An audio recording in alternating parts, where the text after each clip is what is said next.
It's Donkey Kong, the arcade sensation, and now you can play it at home. Hang on, sweetheart, I'm gonna save you!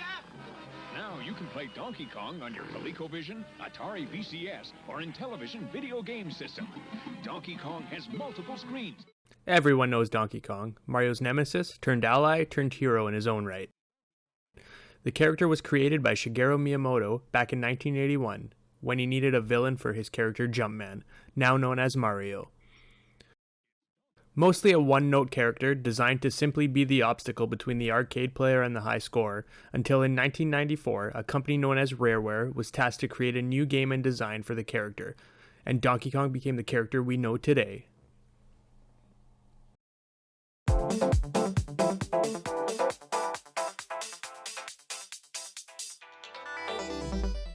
For 8 years, Rare handled the development of the Donkey Kong franchise, creating the Donkey Kong Country series that spanned several consoles and handhelds.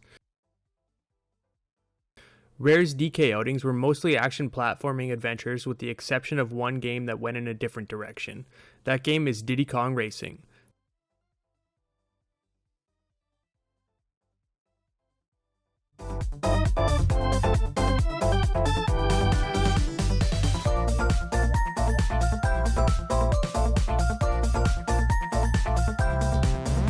Diddy Kong Racing was an overwhelming success for Nintendo and Rare, holding an 88 out of 100 on Metacritic and garnering several 9 out of 10 scores from relevant publications. So, naturally a sequel would be in the works.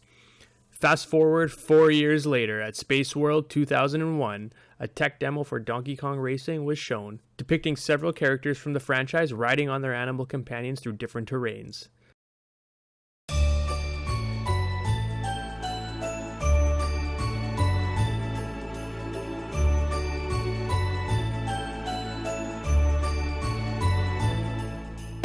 The game was set to be a spiritual successor to Diddy Kong Racing. At least that was the intention. In 2002, Rare was sold to Microsoft and the fate of Donkey Kong Racing was unknown. Rare focused all of their efforts on the GameCube's competitor, the Xbox, and created some games. They made some games. The game was effectively repurposed into a game called Saberman Stampede, with the characters being changed into characters from Rare's own IP, Saberwolf. A few videos and screenshots were shown until the game was eventually cancelled. All we have left of Donkey Kong Racing is the tech demo, which thankfully was leaked to the public and it is very interesting. So we're going to take a look at it to see exactly what Donkey Kong Racing was going to be. The video opens with the logo, Donkey Kong Racing, which is clearly stylized after the Diddy Kong Racing logo, with the racing portion being directly lifted, showing the connection between the two games. From here, we get a good look at the characters and animal companions that were to appear in the game. We have Espresso the Ostrich, Rambi the Rhino, and On Guard the Swordfish, all of which were introduced in the first Donkey Kong Country game. It also seems that either different characters would get different sized animals or you could possibly upgrade or power them up, as shown by the different sized and color Rambi and On Guard that Diddy rides. It almost seems as if you would have been able to ride the baddies as well. You can see Donkey Kong riding a zinger through the jungle. In terms of player characters, several of the Kongs were going to appear. You can clearly see Donkey, Diddy, and Tiny Kong in the majority of the demo, as well as Taj the Genie, though it's unclear if he would have been playable or just a computer character. You also get a quick glimpse of Kiddy Kong, introduced in Donkey Kong Country 3 at the end of the demo, with a few other enemy characters that are assumed to be vehicles, those being Army the Armadillo and Neki the Vulture.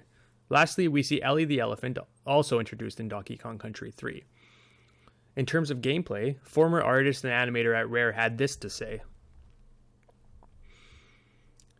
It was a pure racing game. The underlying software mechanics were actually based on car physics, but it has also incorporated the idea of riders jumping between different animals mid-race, to always be riding the ones that were bigger or faster.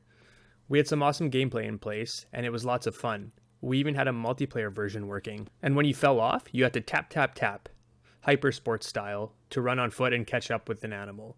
Fun, but it lost some appeal without the DK universe around it, and Microsoft were unsure of its potential with Xbox gamers, I think. It seems like it would have been an extremely unique experience that hadn't been done before, and it's a real bummer we never got to experience it. It seems as if what was left of the game was incorporated into Banjo-Kazooie nuts and bolts for the Xbox 360. The rest is lost in obscurity.